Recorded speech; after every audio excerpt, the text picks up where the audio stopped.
শ্রী শ্রী ঠাকুরের উপবাস লীলা মাধুরী। দয়ার ঠাকুর তো দয়া নিয়েই ঝড়ের কুঠার মতন দিক বিদিক ছুটাচ্ছেন আর প্রেমানন্দ বিলাচ্ছেন। এভাবে তিনি নোয়াখালী শহরের ভক্তপ্রবর শুভময় দত্তের আঙিনায় কৃপা করেছেন। আজ শিব চতুর্দশীর উপবাস, বাড়ির মায়েরা সকলে উপবাস ব্রত পালন করবেন। তাই অতি সকালে সকলে ঠাকুর প্রণাম করতে এলেন। ঠাকুর বললেন, মা আপনারা বুঝি আজ উপবাস করছেন? উপবাস করা ভালো।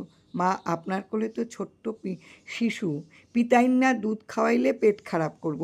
যান সকলে ভিতরে যান, যা আছে খান গিয়া, পর্দা ফালাইয়া দেন, কেউ দেখব না। অগত্যা মায়েরা ঠাকুরের আদেশ রক্ষায় ভেতরে গিয়ে প্রসাদ পেলেন। অথচ সেদিন ঠাকুর দর্শনে যতজন এসেছেন, ঠাকুর সকলকে বলেছেন আজ মায়েরা উপবাস করছেন। তাহলে ঠাকুর এ কেমন উপবাস? তাদের পেট পুড়ে খেতে বললেন, তারপরও কি করে উপবাস করলো?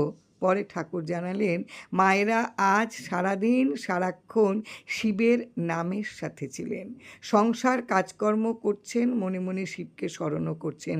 এভাবে নামের সাথে বাস করে তারা উপবাস করছেন।